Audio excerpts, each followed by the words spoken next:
Welcome to SveNFL. What's up, y'all? It's Jonathan Rollins. Schif Misara.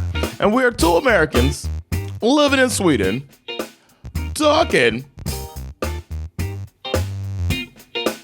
about football.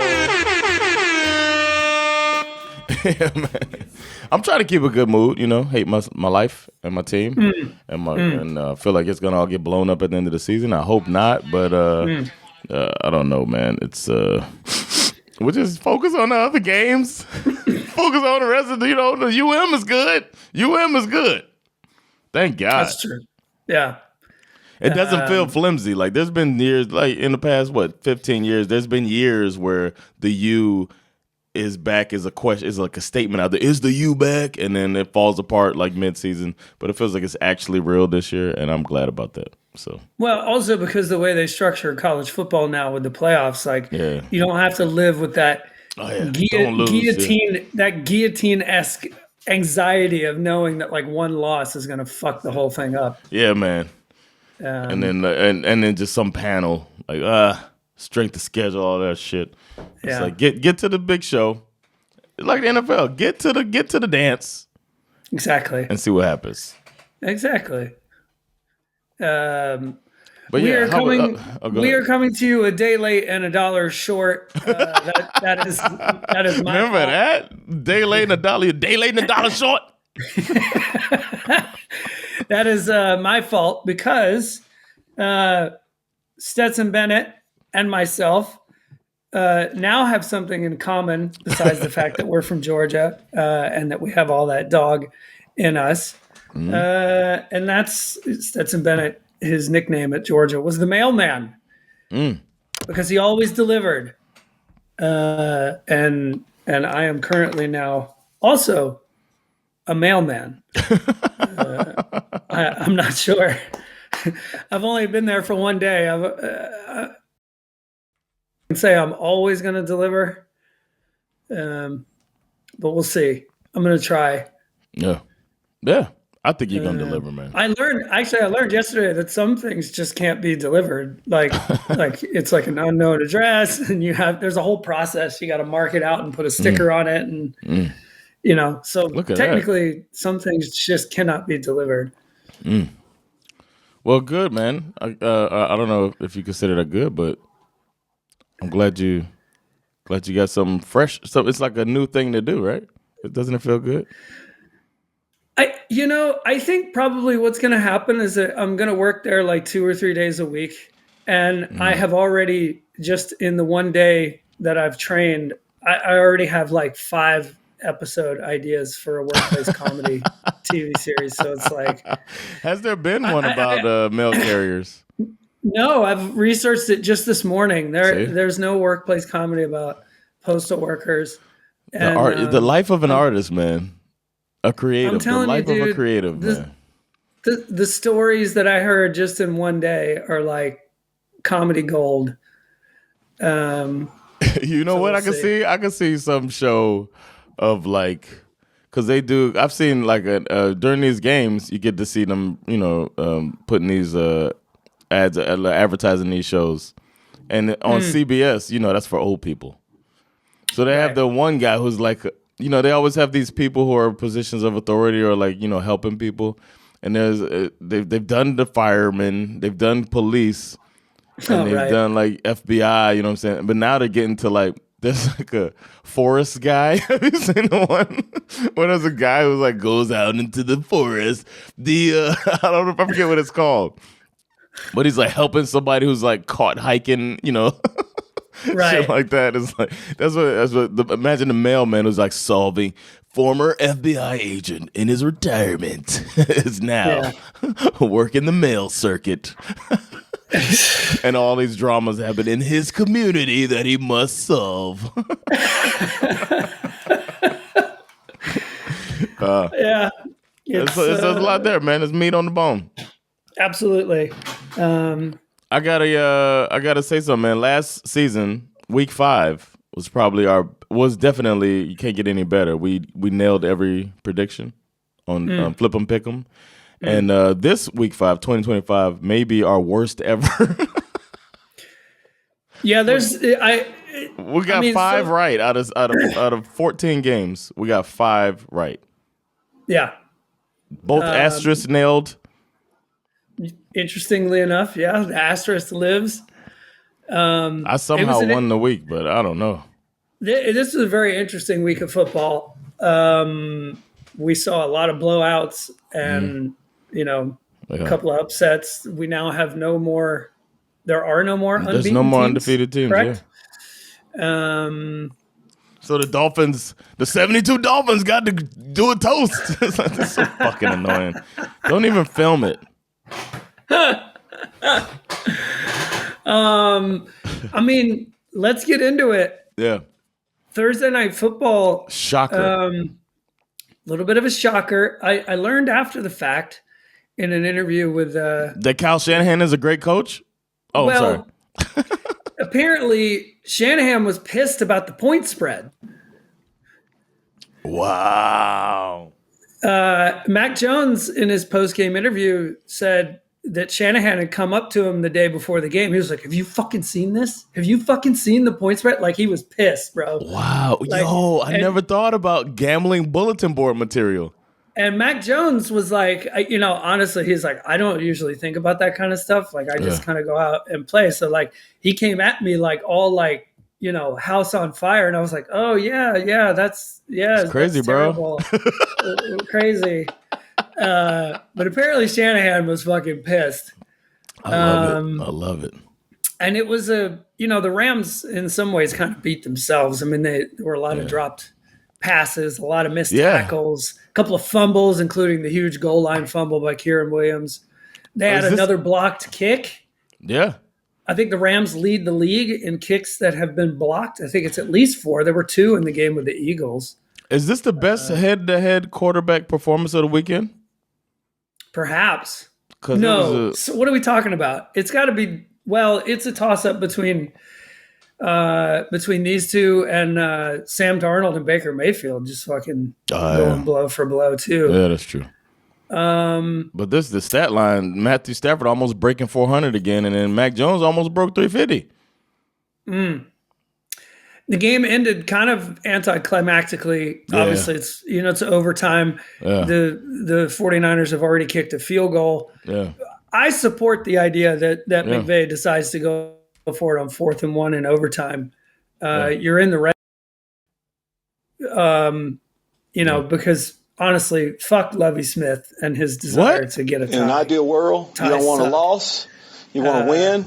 But if you can't get the win, and sometimes you sell for the tie. A lot of football left to go in the season. There's a reason why he's not fuck that guy.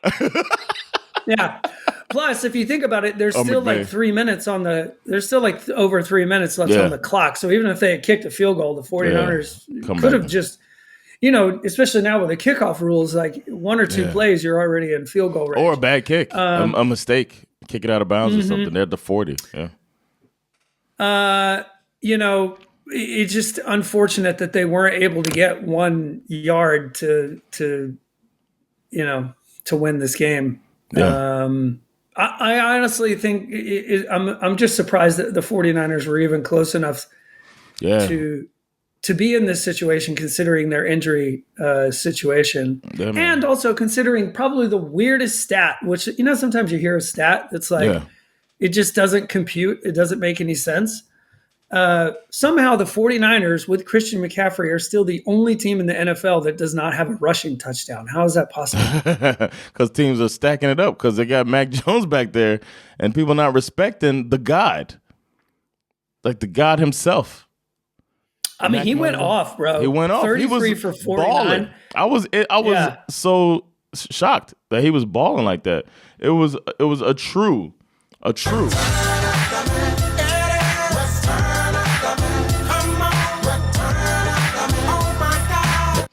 I feel like it's not even Return of the Mac anymore. Like I shouldn't even hit that button anymore. I feel like it should be Introduction of the Mac. Because like we haven't seen this guy. Right. This guy's been unleashed on the league, man. Brock Purdy better watch out. He has swagger.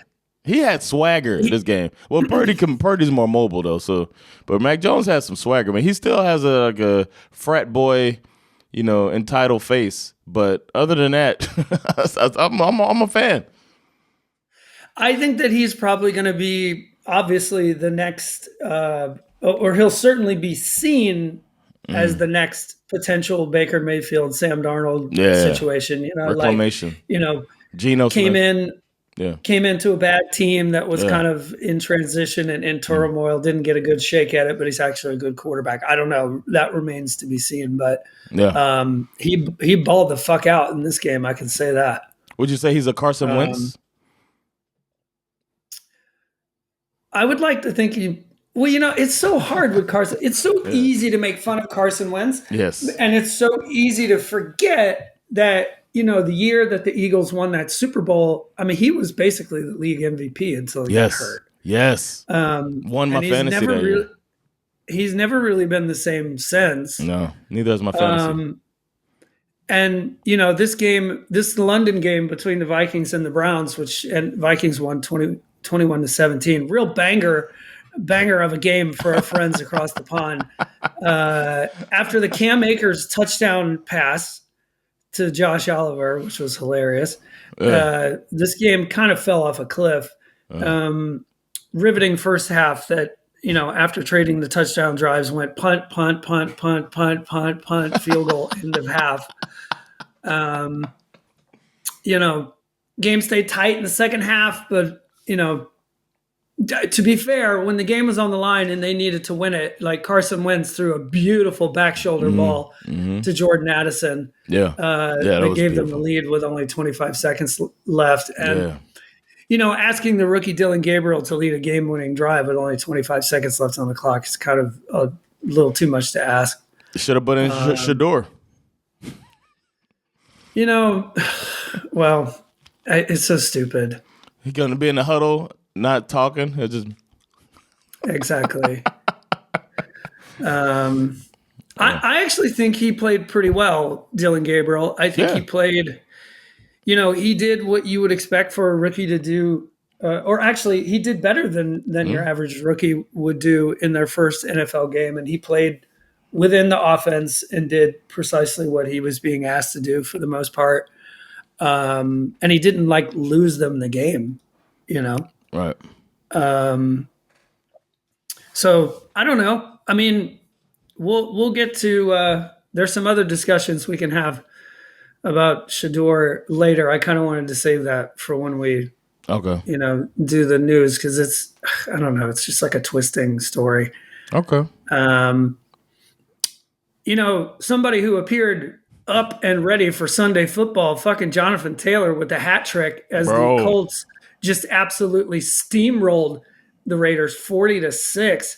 I mean, what's going on with Geno, bro? Talk about up one trajectories, like Daniel Jones' trajectory, 20 for 29, percentage wise, and then Geno's trajectory. He's leading the league in the interceptions. Last season, he was a top 10 quarterback, and now he's a bottom 10 quarterback. It seems. What happened? Another trajectory I'll be bringing up later.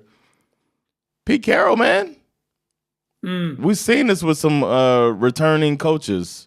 I'm wondering if it's going to happen where the league has passed them by. I don't know, man. So many questions, but the Colts look like a true squad, man. They're blowing teams out. They're blowing out bad teams and beating good teams. You know what I mean? 4-1. So the good news for the Raiders is that, obviously it took a couple of games, which is fine, but Ashton Genty appears to be a real situation, a real asset to the team, obviously. Yeah. But as long as you got Geno out here just throwing picks, he got sacked 4 times. He threw 2 interceptions. He just, I don't know, man. I don't know. I don't either. You even had, Daniel Jones, this, it's so interesting. This game got so out of hand. We got to see Anthony Richardson come into the game which is kind of fascinating. I mean, I don't know what the problem is with the Raiders besides the fact that they don't really have much of a receiving core. Obviously, the defense can't really stand up. But do they look better than they did under Antonio Pierce? Yeah. Well, I mean, I don't know. It's just hard to win football games when you keep turning the ball over. It's like that's true. Yeah. And Geno throws at least one pick. Yeah. I mean, how many picks does he have on the season? Was it like 9? It's got to be. Yeah, I was going to say 8 or 9, something like that. Yeah. I think it's 9. I mean, that's like. Yeah. You just can't win football games like that. And they couldn't stop the Colts from scoring. Jonathan Taylor just did what he wanted, when he wanted, every time he touched the ball. Yeah. How many rushing yards did he have? Wasn't that many, but it wasn't. No. But I think, they're playing with a short field because all these turnovers the and stuff too. Yeah, they when they get rolling, man. I mean, I was watching Red Zone. It felt like every time they cut to the Colts, it was like they're just running in for a touchdown. In the actual red zone. There was old school red zone. Mm-hmm. When they only went there when you were like inside the 30. Yeah. What about the shit bowl? What we thought was going to be a shit bowl? Which one? Was that the Saints and the Giants? Yeah, man. Yeah. I mean, obviously it took a minute, but Spencer Rattler got his first NFL win. He improves to 1-12, I think. God damn. Or 1-10. I can't remember. Jeez. I mean, honestly, the Giants blew this game. They were the better team for most of the game. But again, a bucket load of fucking fumbles, a couple of picks, and it just all starts to unravel. Jackson Dart, I mean, I don't give a fuck if you're a rookie or not. Like, you should have watched enough football to know that you do not run carrying the football like it's a loaf of bread. Yeah. He literally just like juked himself out of the ball. Yeah. Because I'm like, what? Does he have small hands or something? It's unacceptable. It's so stupid. Cam Scatterbo obviously fumbled in this game too. So all the hype players that they were so excited about really stepped on a just a fucking barn full of rakes. And they allowed the Saints to beat them 26-14. Taysom Hill was back. Yeah, everybody's excited about that. Yeah, for the vibes, exactly. And you picked them to win. This is one of the few flip 'em, pick 'em correct guesses.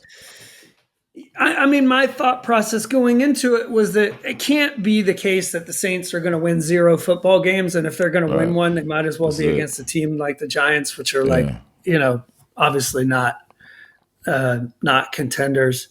So shout out to them. Yeah, they played okay. Yeah. I mean, honestly, again, the Giants beat themselves. I mean, Alvin Kamara only had 27 rushing yards. Yeah. You know what I mean?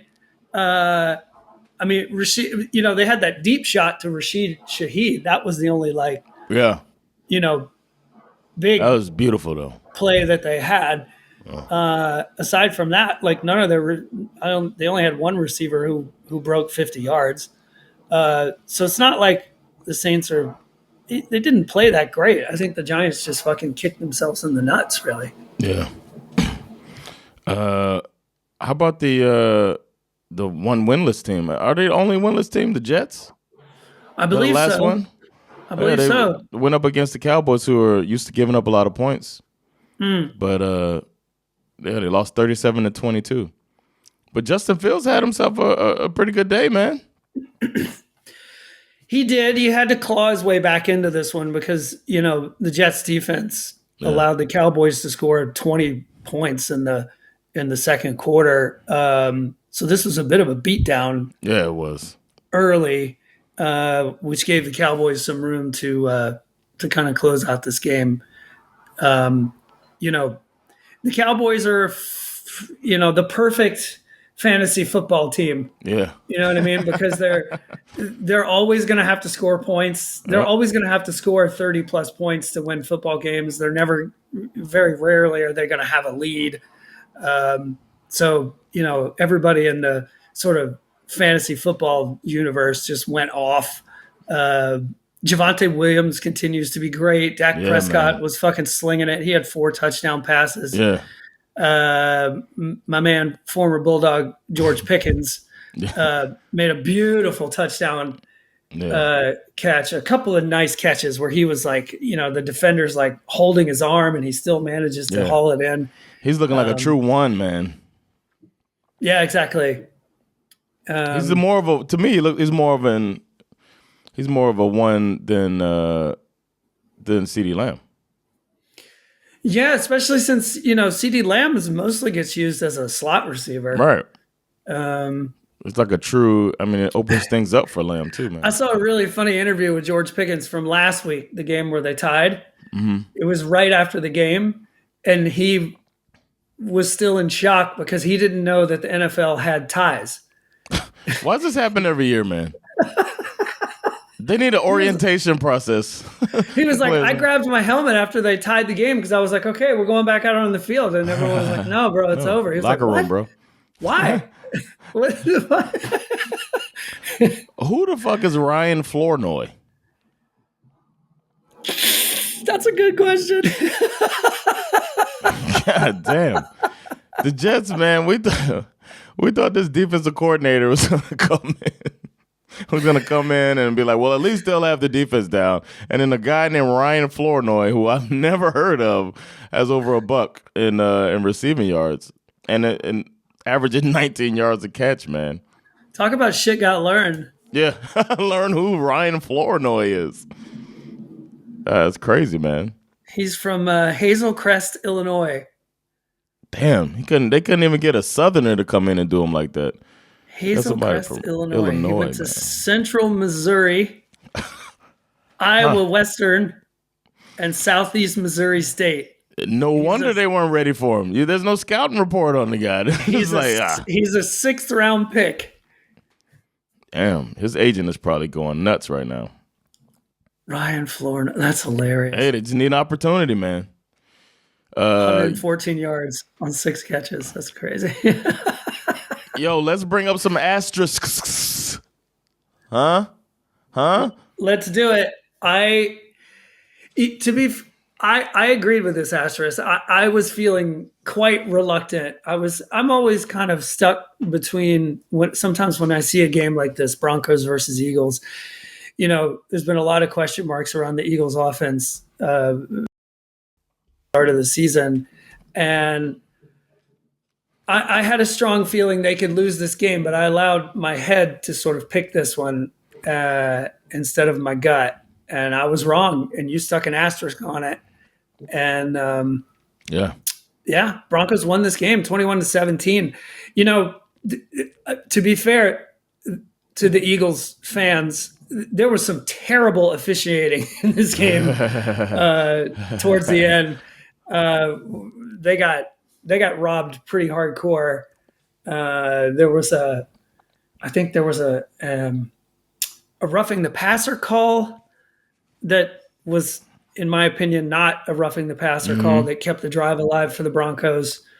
There was also a pass interference that was quite obvious that didn't get called. It felt like the refs were kind of swallowing their whistles there at the end of the game.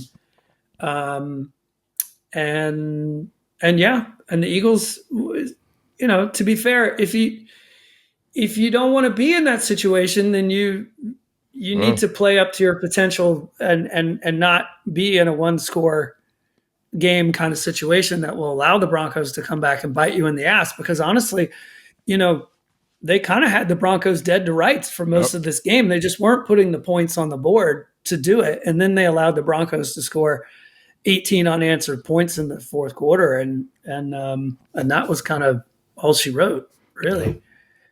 Because it's not like Bo Nix was great. I mean, he wasn't really that good until the fourth quarter. Yeah. Let me look. They still haven't managed to get the run game going. Saquon Barkley only has 30 yards rushing in this game. And then, of course, you did. I mean, he got the ball to Devontae Smith. He had over 100 yards receiving, but AJ Brown is still sub 50. And And then you put yourself in a situation where you got to throw a Hail Mary at the end of the game. You throw it to the back corner of the end zone. You got both Devontae Smith and A.J. Brown jumping literally on top of each other to try and grab the ball. It's like, I'm not quite sure what the thought process was there. I don't know about you. I'm glad the Eagles lost this game. I think I think they were a fake unbeaten team. They're giving me the same vibes that they gave me 2 years ago. Yeah. Where I heard somebody else say it. I think it might have been Mina Kimes that said that. And I trust whatever she says. She's normally look at me and Mina Kimes on the same page. Yeah, man. That's a good sign. A bad sign is if your team is up 17-0 and you start like just chilling, right? You start chilling. Your team is up first half 17-0. And then the other team, they start coming back a little bit, but it's still 17-10 at the half. And you're like, all right, we got this, man. We could just score on this team, beat this team. And then somehow your team loses. Your wife has been up watching the game with you for once. And she's like so glad for your team, so happy for you. And then she goes to bed. And then the next morning at breakfast, she's like, why are you crying? And are you because the first time she ever saw me cry was when the Dolphins won that one game against the Ravens in that almost winless season, and they won that one game in overtime, and I was so happy that it brought me to tears. That was the first time she saw me cry. So then she's assuming maybe the Dolphins won, and I'm still crying in the next morning. But no, I'm crying because my team fucking sucks, man. My team found a way to lose to a team that is not that good. I'm watching Bryce Young come out there and watch, not even Bryce Young. I'm watching my team of grown men, grown professional athletes get pushed around the football field. And somebody whose name is a joke, Rico Dowdle, comes in looking like Emmitt Smith had a baby with Edgerrin James and O.J. Simpson. Like they had a threesome, and this child, Rico Dowdle, was born and is running all 206 yards in today's NFL, 206 yards in this past Happy League. And then they just lined up like it's not tricks. They lined up straight up, pushed these men around, and there was nothing the Dolphins could do about it, and then lose the game. So yeah, that's my recap of that game. Just embarrassing. It's the worst way to lose. It is probably the most humiliating way to lose. Yes, humiliating. 23 carries, 206 yards, averaging 9 yards per carry. Rico Dowdle, who is essentially a backup running back. Yes. Imagine if Chuba Hubbard was there. For Chuba Hubbard, who was not able to suit up in this game. And then Bryce Young, like you said, he's 19 for 30, 198 yards, 2 touchdowns and a pick. Like the Dolphins had no business and a fumble. This football game. He fumbled too. Yeah. No business losing this football game. And I too, like you, am angry at your Dolphins this week because I picked them in the eliminator, and I was sitting there chilling, thinking 17-0, I'm in the clear, baby. And I'm like, what the fuck? Embarrassing. I mean, especially when your defensive coordinator came out talking about how we need to get violent. We're going to be violent. What type of violence was this, man? You hit their fist with your face over and over again. That's the violence that you chose. Choose a more effective violence, because this ain't it, man. I was frustrated. I was so frustrated that I took a break from football to install an infotainment system in my car. I was like, I'll watch these games later, man. I need to go downstairs and make myself feel better. So now I have a very nice system in my car where I can, it's upgraded. Nice. I was like, I need something happy in my life. It's hard to do it through tears, by the way. But go ahead. Speaking of something that needs to be upgraded, the Baltimore Ravens backups defense gets absolutely curb stomped by the Texans, 44-10. Was it the Baltimore defense? No, of course. I mean, look, you're missing at least 8 Pro Bowlers to injuries in this game. What was it? I don't remember the exact number, but it was something like $150 million of their cap space is currently on the sidelines with some form of an injury. Through 5 games, to be fair, through 5 games, even when some of those players are playing, the Ravens are averaging over 35 points per game sacrificed on defense. Wow. So they've had a defensive problem from the jump. I mean, this is a hard game to talk about because it's like, all the things that they said on the broadcast felt totally stupid to me. Like, obviously, you're talking about how bad the Ravens defense is without all of their best players. And then on top of it, they're trying to fucking, glow up the Texans by saying the Texans got their groove back. And it's like, no. I can't tell you anything new about the Texans from watching this game because they beat a team that is basically hobbling on one leg, and it's certainly probably great for CJ Stroud and his confidence to throw 4 touchdown passes. That's going to make him feel good. I mean, those things are real. 23 for 27. He's damn near perfect in the game. So, good for them, but they've had such a bad start to the season that look at them. They're playing catch up to the Colts and the Jaguars of all teams. Their defense is averaging giving up 12.2 points a game. This is insane. They should be offense. They got to step it up, man. Yeah. I don't know. They could put some more Who points. do they let's see who they play. They play the Seahawks. Probably a loss. Then they play the 49ers, probably another loss. Then NFC about to be busting their head. And then the Broncos. That's going to be under. Let's go ahead and bet that right away. And then the Jags. Man, they got a rough go. Then the Titans. That's finally a break. Titans and then Buffalo. God damn. Houston got a slate. That's a tough schedule. Then the Colts. They don't get a break at all. Then the Chiefs. Oh, my God. They're in trouble. Cardinals. I think they're in trouble. They really needed to win games early in the season. To make up for these tough games. Especially with the way the league is going now, like where the Jags look like they might be for real and the Colts look like they might be for real. Those are the games that might have been easier. So, and then the Chiefs are coming into form a little bit. Then the Cardinals, the end of the season though, they got Cardinals, Raiders, Chargers, Colts. That's how they end the season. So they could go on a nice little run. If they're like healthy and their line is like in sync, I don't know, man. But the only in sync I could think about for them is bye. Totally. It's not looking like it's gonna be real deal. Speaking of teams that are in sync, let's talk about the Titans. First victory of the year, 22-21 versus the Cardinals. This game was like the Benny Hill soundtrack game of the week. You had DeMarcado on what should have been a 70-something yard touchdown run, throwing the ball out of the back of the end zone before he crosses the goal line. No, he dropped it. He dropped it on the way into the end zone. Right, but then it kind of went out of the end zone. Yeah, exactly. And then you have this insane play where Cam Ward gets picked off, and the safety, takes a couple of steps. He falls down, he fumbles, and then the ball's loose, and it looks like the Cardinals are going to recover it, but the guy reaches down with his hands and accidentally kicks the ball into the end zone, and then the Titans fall on it to score a touchdown. The way the Titans won this game, that's how you do it, man. Was just absurd. I want to say, man, that my boy from the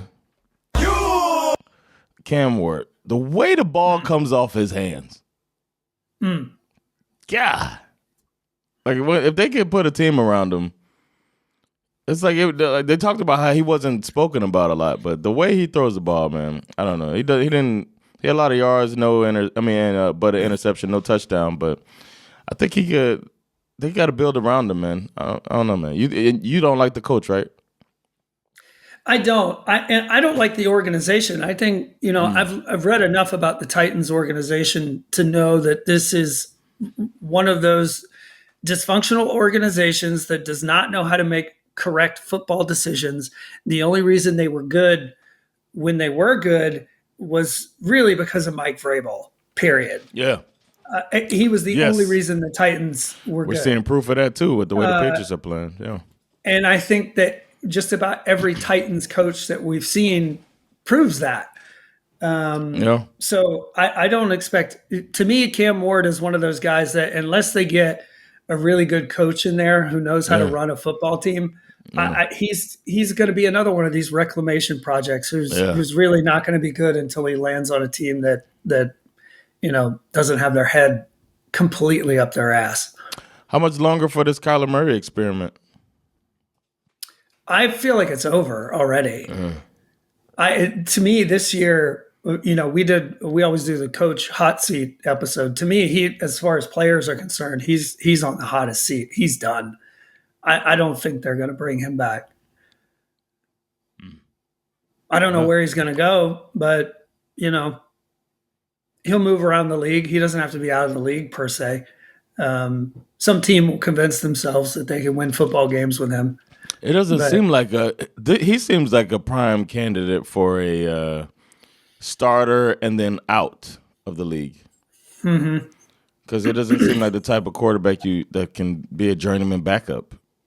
I think he's going to be one of these guys who's going to be just like Justin Fields. He'll bounce around to maybe one or two more teams. Right, that's what I mean. Yeah, but Justin Fields, I think Justin Fields could be more of a backup than Kyler Murray. Because and you're right, because the problem is that like when you think about journeyman backups who kind of hang around in the league, they're generally thought of as quarterbacks who are like a safety valve. Right. And that's not Kyler Murray. No. He's always a risk or an experiment or whatever word you want to use to describe him.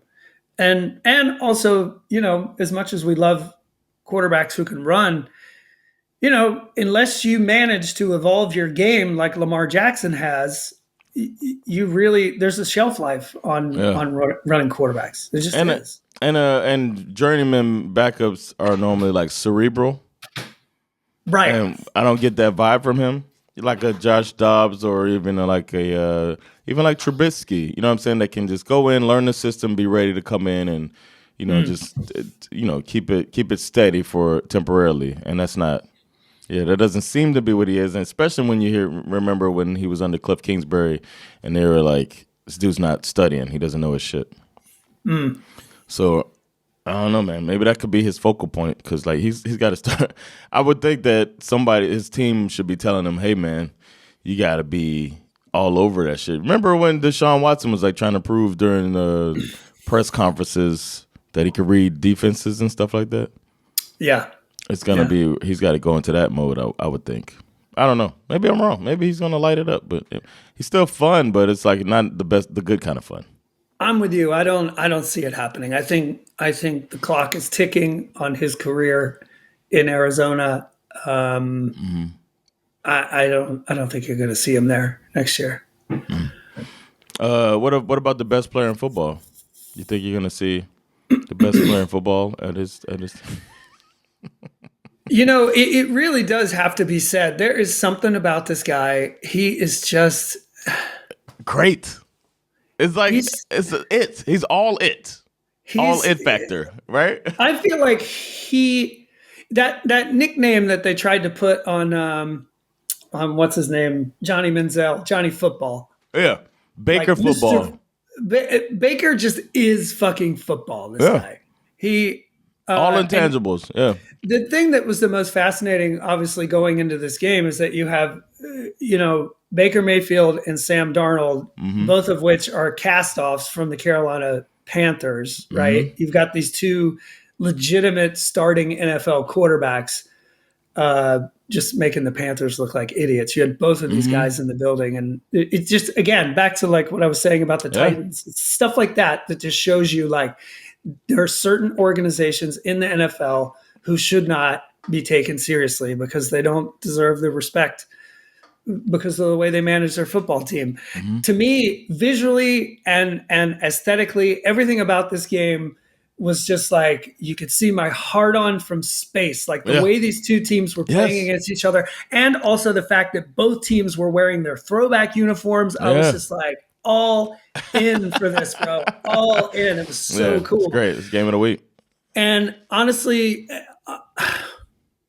and at the end of the day, when all the dust settled, everything that we thought about both Baker Mayfield and Sam Darnold turned out to be true. Baker Mayfield led a game-winning drive, and then Sam Darnold, with the opportunity to launch a game-winning drive, throws a gut punch of an interception, which is, it's one of those, very much you are who we thought you were kind of moment in this game.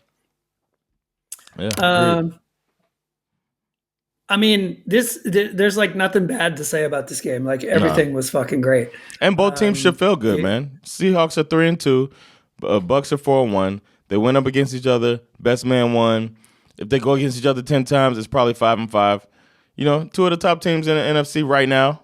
You know what I mean? It was good. It was good. Don't hang. Neither team needs to hang their head.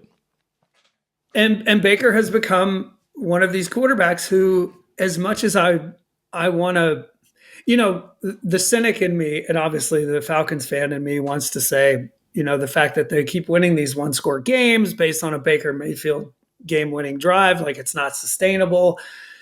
But he just keeps doing it. Mm-hmm. Every game, right? Every win has been like that, right? Yeah, pretty much. Every win this season has been on a game-winning drive. Yeah. And honestly, at this point, I feel safe in saying that the only way that this trend will stop is if Baker Mayfield gets hurt.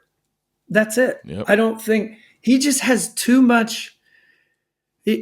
Whatever the word, I mean, I think he just has all this dog in him. You know what I mean?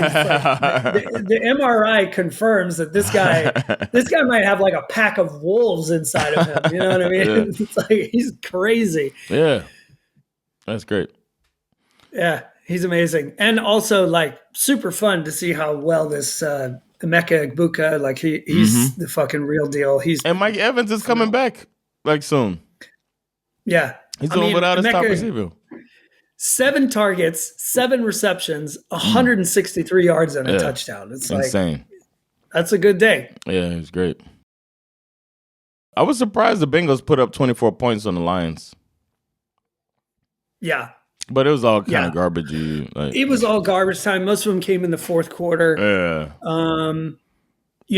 I watched the first half of this game, and I was actually a little bit impressed by the Bengals defense. They got some stops. They caused some turnovers. It looked like they were going to try to make a game of this and play with some pride. But then they come out of the half, and the Lions dropped 14 points on their head, and it all started to unravel.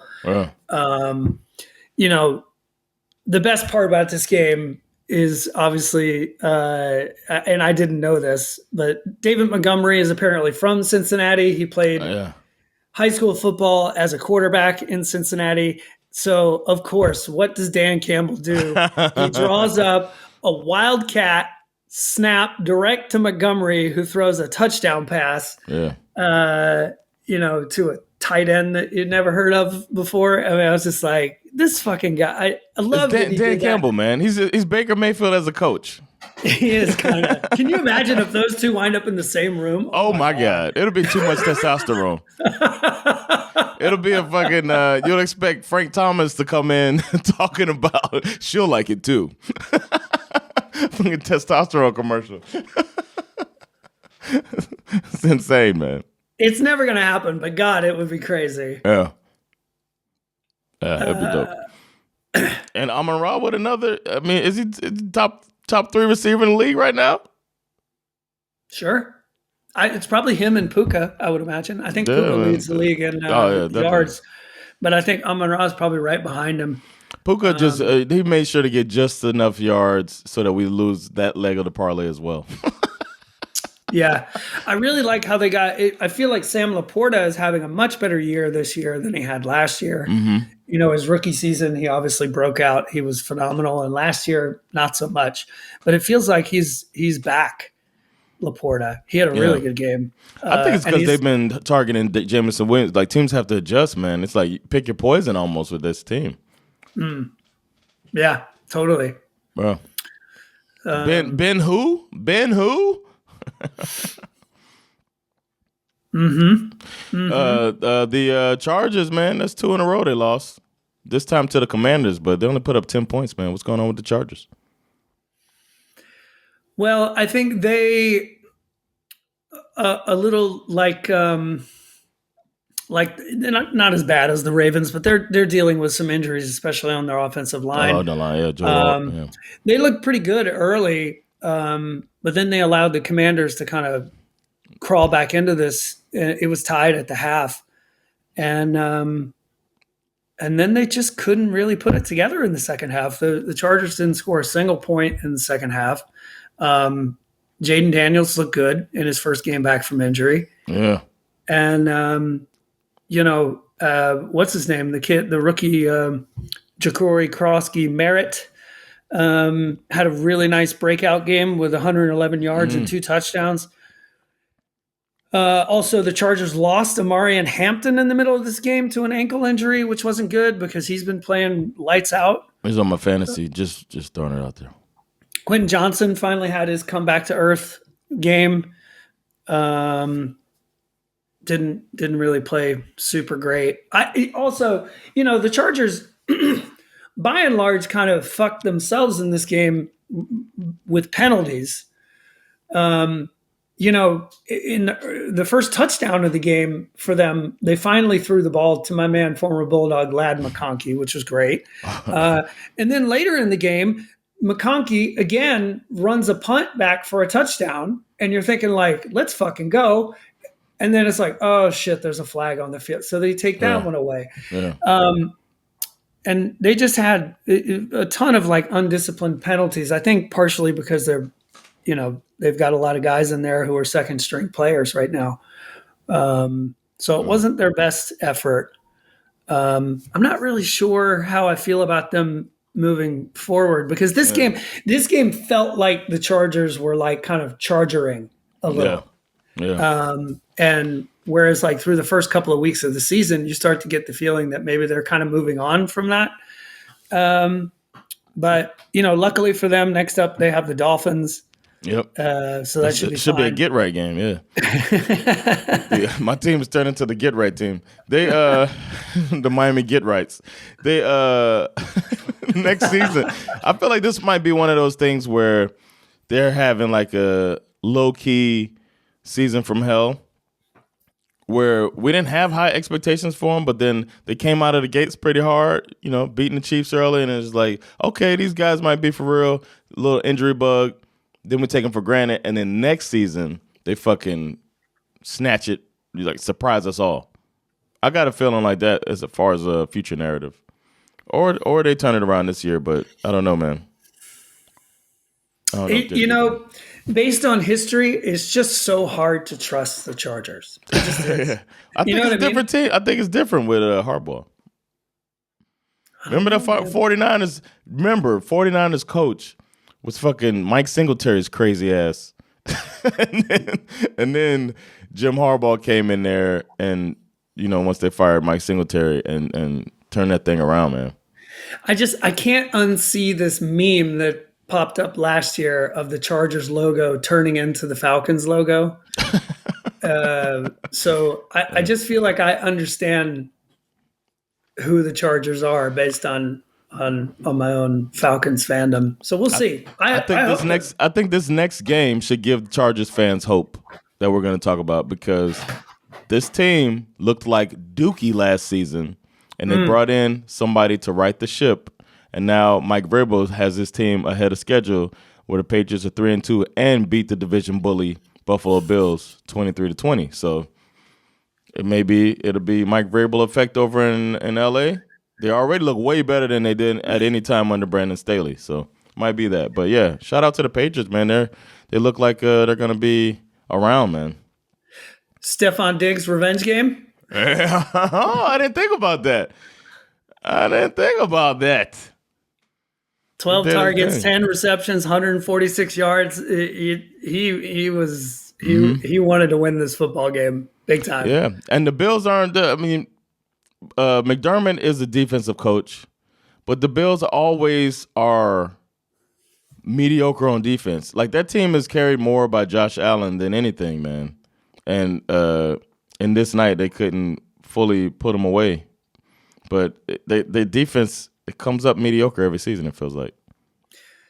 I think the thing that once Josh Allen took that next leap, the defense didn't do it as well. You know what I mean?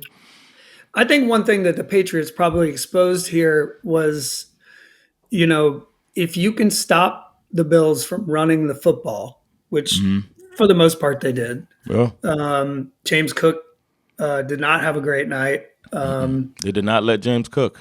They kept Josh Allen out of the end zone as far as a rushing touchdown. And Hurts. Hurts didn't get in the end zone either. What were they thinking, man? The NFL is tripping. So when you stop the Bills from running the football, you essentially expose their one primary weakness, which is they don't really have much of a receiving core. Yep.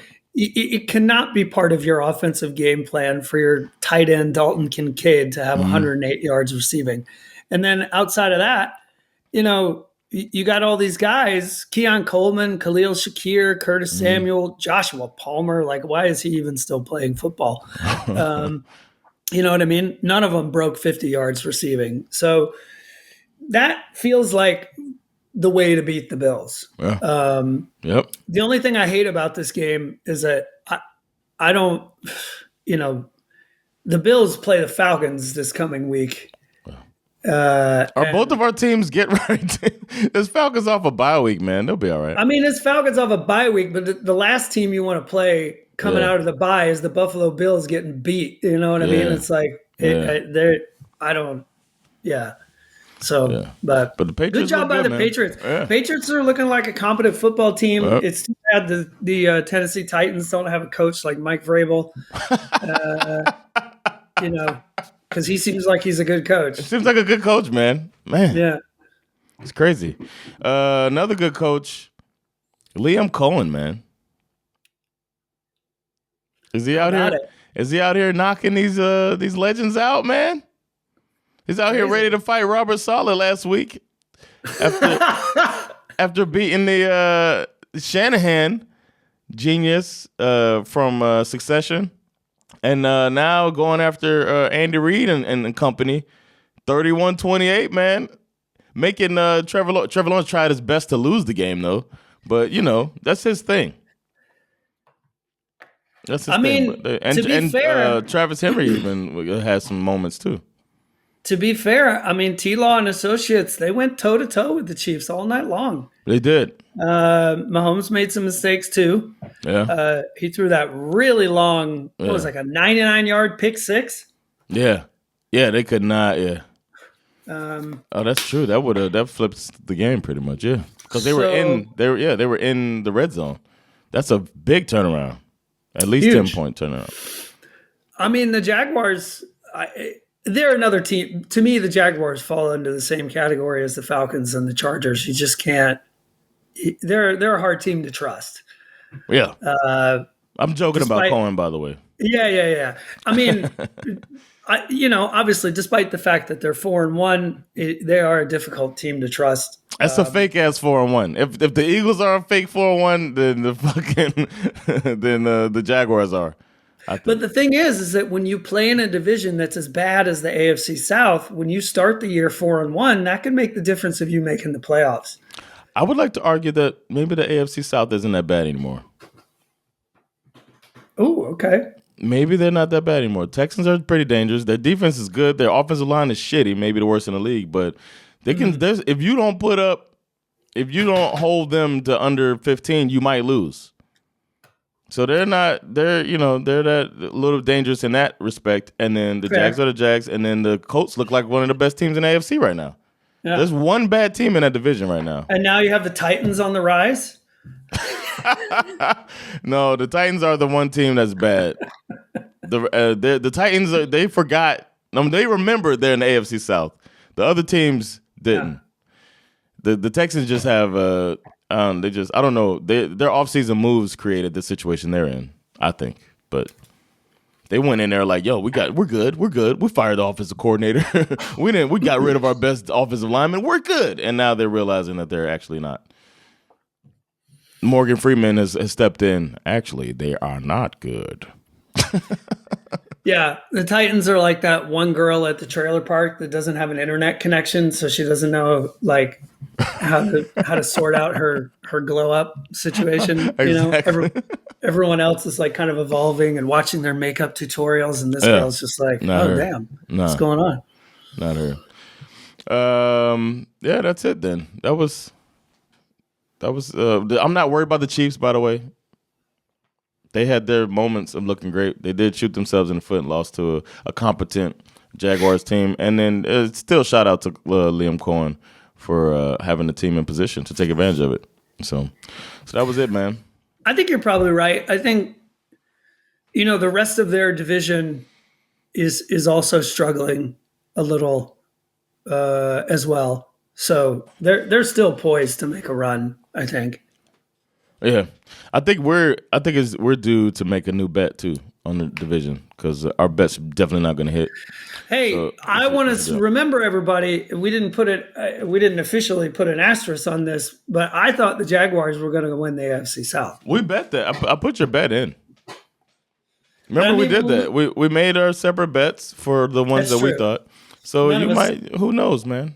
None of us saw the Colts coming. Exactly.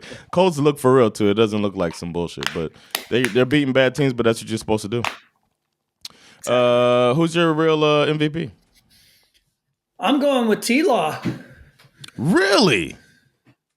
T-Law stepped on by one of his associates, got up off the mat, and scrambled for the game-winning touchdown at home in prime time, erasing a 2-touchdown deficit against the Chiefs. Now that is what you call a signature win. Oh, shit. He was nearly perfect, and even the interception was actually another example of like some of the obviously bad officiating that we saw this weekend, which I'll get into a little more later.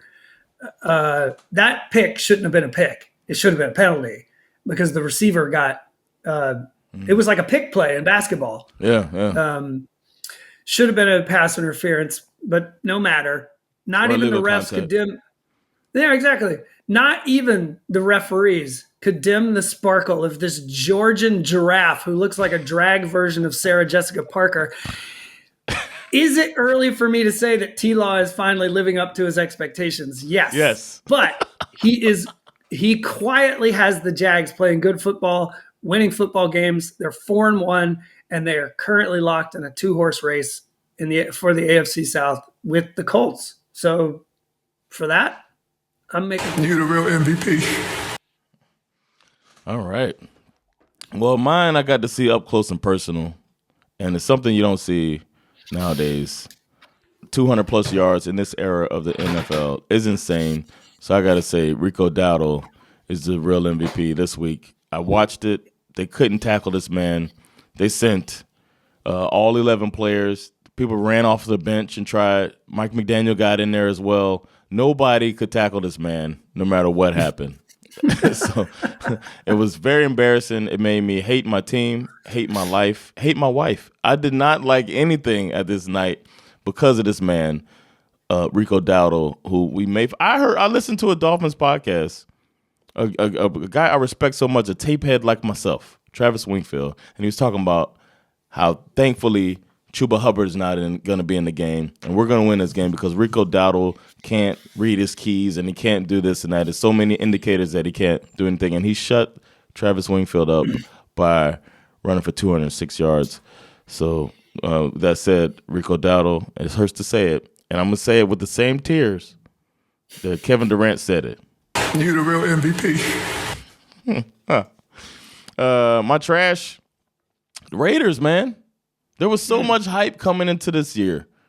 We thought it was going to be fun, man. We thought we were going to see the gum chewer himself reunited with his quarterback. He brought him in, and then he got himself his own version of beast mode with Genty coming out of college. And we just knew that there would be fun. But we didn't know that we were going to watch Geno Smith continuously giving the ball to the other team, and it continued this week as well. And they only put up, 6 points? Again, what is going on? Where's the fun? There's nothing fun about it. The one thing y'all were supposed to do is maybe lose some games close, but still be fun. And that's not what happened. Raiders, I gotta say it, man. I didn't want to say it before the season. You got the cool jersey. You're just the cool team. The rappers liked you and all that stuff. Ice Cube had us liking you when we were kids, and now this. Now you are trash. What's your trash? The only thing worse than the Cardinals running back Amari DiMercato dropping the ball before crossing the goal line was head coach Jonathan Gannon's reaction to that play. For those of you who haven't seen it, I think the best words to describe his vibe, as the kids say, is an aggressive verbal and physical eruption. After the game, he tried to push the issue aside, but then he addressed the interaction again in his Monday press conference after someone had clearly told him that an apology was probably required.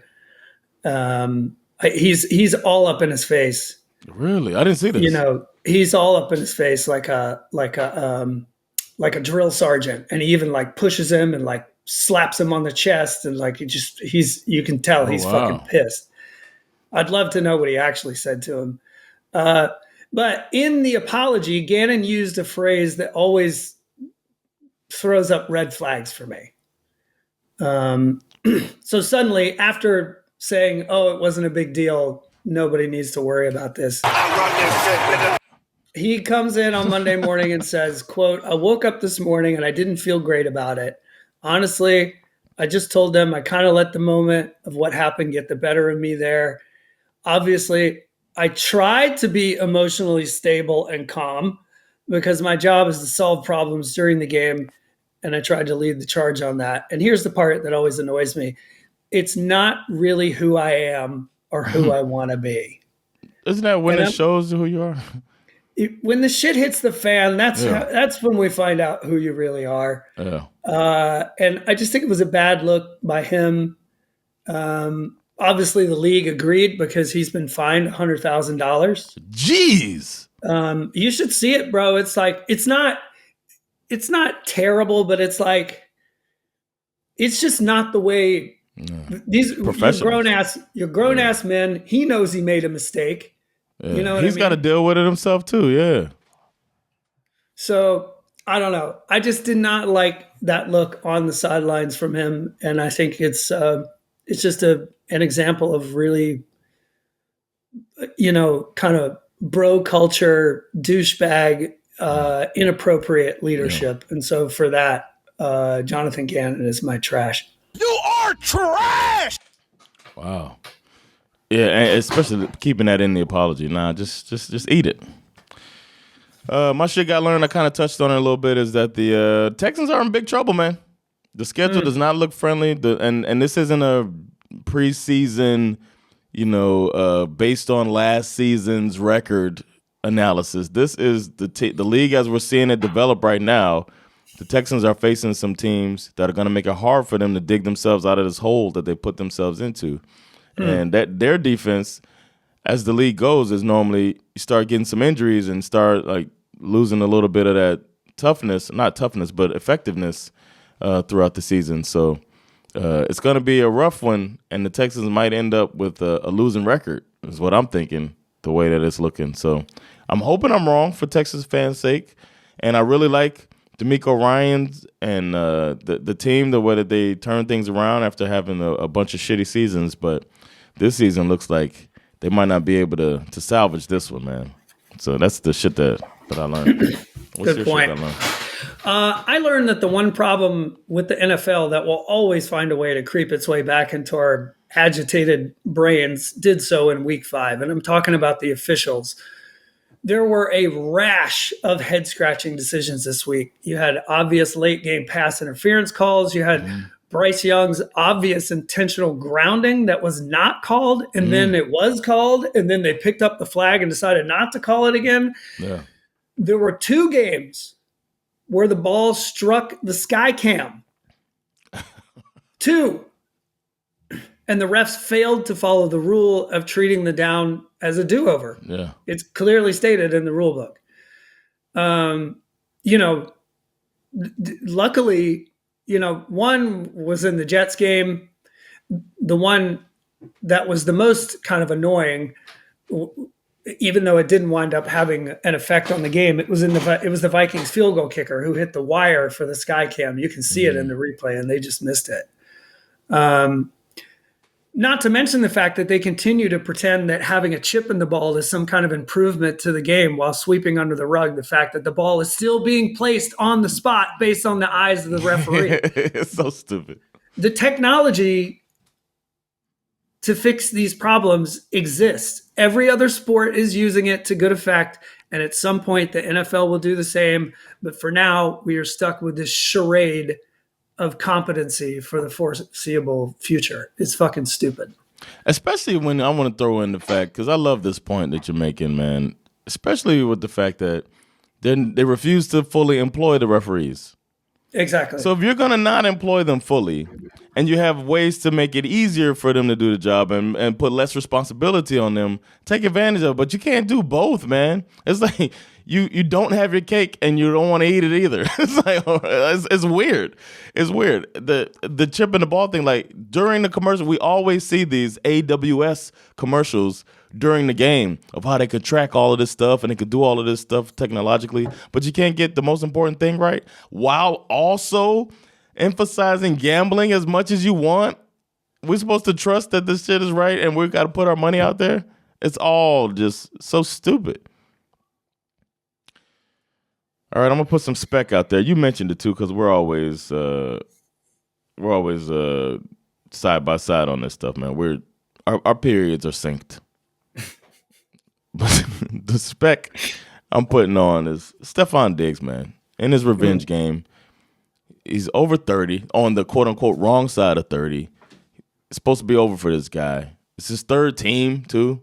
Like but he solidified his legacy over there in Buffalo, which got him the contract over there in Houston, and now he's in the New England, and he comes out and just puts it on him. 10 catches, 146 yards, almost 15 yards a catch, and just did it to his old team and got the victory on top of it. Just put the icing on the cake and put some Speck on this man's name. Put some respect on my name. That's a good one. I'm going to go with two guys who I personally besmirched in the preview episode. And I'm talking about Mac Jones and Kendrick Bourne. I thought for sure the Rams would be eating this goofball for lunch all night long. And I certainly did not think the 49ers would find success in the pass game with their top two receivers out of the game. Big Mac went 33 for 49, 7 yards per pass, 2 touchdowns, and mostly he was chucking the ball to Kendrick Bourne, who looked more like vintage Jerry Rice with 10 receptions and 142 yards, averaging over 14 yards per reception. Absurd. Is that going to happen every week? Probably not. But for week 5, I'm out here talking shit. I got to eat crow. I got to put some respect on these boys' names. Put some respect on my name. I think didn't Kendrick Bourne play for the Patriots too? Yeah, so they had their before. Yeah, they had their chemistry. Makes sense. Smart to bring him in, man. Mm-hmm. Man, what a coach. Huh? Who's your scariest AFC team? I'm just playing. I'm waiting on that crow to be eaten. That's a milk ass take from back in the day. We weren't doing the milk and wine, but Shanahan coached his fucking ass off, man. He got motivated. He went full Kendall Roy. Scariest AFC team. I got the Colts, man. Who's your scariest AFC team? I'm going to stick with the Lions, considering the fact I said AFC. Basically. Oh, right. Shit. AFC. Damn, that's a good point. Is it the Colts? It's hard to say it, but when I'm looking through, man, I mean, you could say the Chiefs, but they just lost to the Jags. You could say the Jags, but you don't believe in them. I believe in the Colts more than that they're the scariest. I'm saying one could say the Jags or the Broncos defense, but then you don't like Bo Nix. I would never say that. No. What's left? You might be right. Yeah, I got the. I mean, I guess you could say What, Buffalo? They just lost to the Patriots. You could say Patriots? No, that's not scary. It might be the Colts. This week. It's been a minute since there was any real confusion over who was the scariest team in the AFC. Yeah, it's been Ravens, Bills, and Chiefs. It's been those three, man. And the Ravens are depleted by injuries. The Bills are up and down, and the Chiefs up and down. God, it's so hard to say the Colts are the scariest AFC team. Why is that so hard? I mean, we could. I mean, you could always say that with Patrick Mahomes on the sideline and who was on a bye? Were there any AFC teams on a bye that are scary? This man's going through the bye schedule. The Steelers were on the bye. You think it's the Steelers? No. It's hard. It's hard to say. Yeah. For now, I'm saying the Colts, man. I'm saying the Colts right now. They're scary. I've seen it up close, man. They got Jonathan Taylor. You got a quarterback who is distributing the ball pretty well and is a running threat, too. He's Josh Allen light. I mean, the Patriots do scare me a little bit in the sense that if you're good enough to beat the Bills, I mean, that's just my Falcons PTSD. The idea that the Patriots are going to be good again definitely doesn't make me feel good. Yeah, you're talking to a Dolphins fan. Yeah, I know. What about NFC? I got the Bucs, man, because every fourth quarter, if they're within 10 points, they're scary. They got the best player in football on the team. They got a good wide receiver core that's still injured, but it's going to get better. And they have a defensive coach that doesn't mind terrorizing you with exotic blitzes. I don't know, man. I think the Bucs are the scariest team in the NFC. And they're one of the winningest teams since the year 2000 in the NFC. It's crazy. Jonathan's stripper name, Exotic Blitzes. That's right. The winner of the 2023 Twerk Off, Exotic Blitzes. I have to say, I do not disagree with that. To me, it's a toss-up between the Lions and the Bucs. The Lions are putting up they're like averaging 40 points a game almost. But I think the Lions are the scariest team when I think about how before the game starts. Yeah. Right? Because you're like, shit, how are we going to stop these guys? Mm-hmm. The Bucs, I think, are the scariest team in the game in the fourth quarter. Yeah. Where you're just like, oof. But in the first, second, and third quarter, you're like, we got to get way ahead of these guys. Yeah. Yeah. Yeah, man. It's good, man. That's all we got this week. I don't know what else to say. We did it again. Yeah, we did it again, man. Not to brag, but we kind of did it again. There's that horn. That means that either something spectacular just happened or something great is on the way. The former is true. In this case, we did that damn thing. My team sucks. I'm going to go cry. And your team is back after a bye. Oof. Rhyming over here. It's been Jonathan Rollins. Skip Bizarra. With SveNFL. We'll catch y'all to preview next week's games. Until then, peace. Later, y'all.